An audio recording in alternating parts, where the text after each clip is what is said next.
Yeah, the agricultural sector really does play a key role in ensuring that our freshwater resources are more secure. In fact, the food sector really is on both sides of the issue. They're part of the problem, and they will also bear the brunt of any shortages that we face. For example, agriculture is responsible for about 70% of our freshwater resources.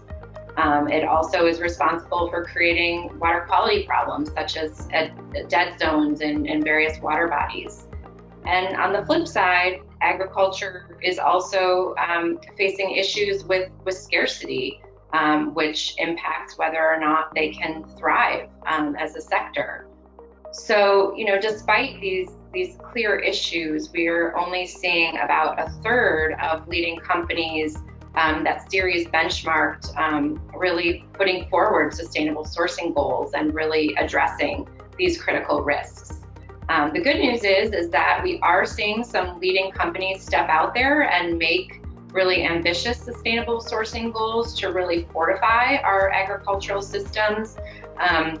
One example is Ceres and WWF recently launched our new focus of our Ag Water Challenge.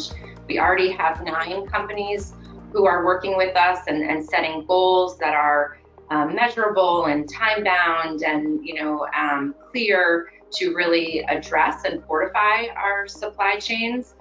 So now in the coming year, we're going to be really honing in on soil health.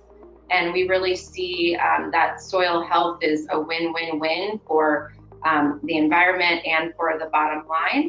By implementing soil health practices, we really are seeing that crop productivity can increase.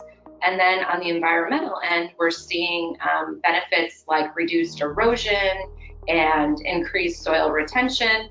And then, of course, potential for sequestering carbon. So we're really excited about this new challenge. And again, it's just another opportunity for companies to really step up as leaders and help solve these freshwater challenges that we're facing.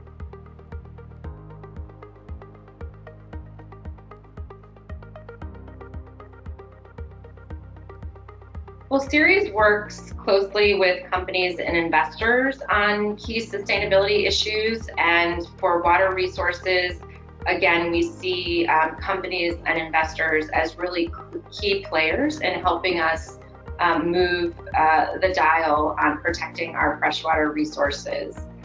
So the good news is that we are seeing positive trends. Ceres Investor Water Hub has continually increased in membership. We're seeing more and more companies making commitments around protecting and minimizing impact on our freshwater resources. But the bottom line is that the water crisis really is continuing to move forward at a dizzying pace. So we all need to band together and do more. So to that end, Ceres recently launched our Valuing Water Finance Initiative. And through this effort, we're working with 13 key asset owners and banks to really leverage the power of the capital markets to address our freshwater issues and to really engage with companies who are currently impacting and straining our water resources. So we're really excited to be working on this new initiative and hopefully driving the change that's needed to address this critical crisis that we're facing.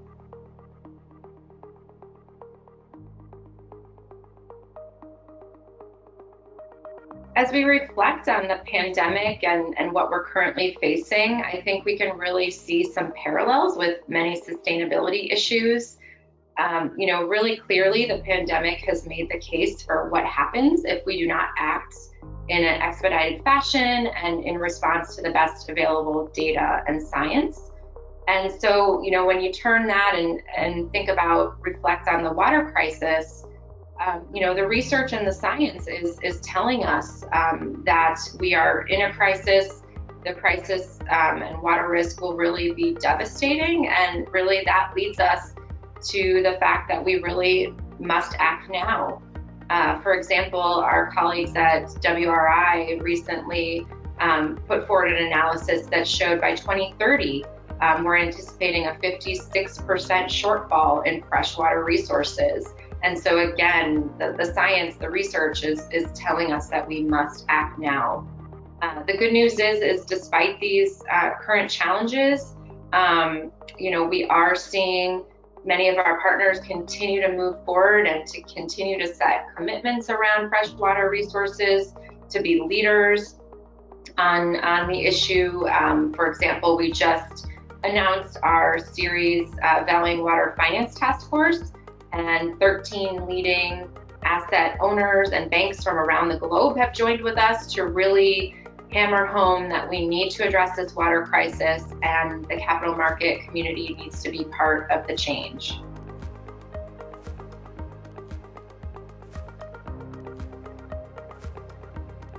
The water crisis really is playing out in real time all around us.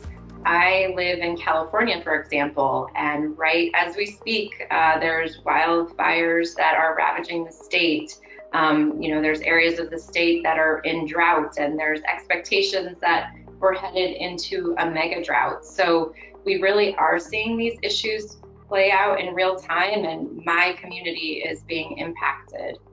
Also, we're seeing it play out in, the economy and the stock market. For example, stock prices are beginning to react to climate-related disasters, to droughts.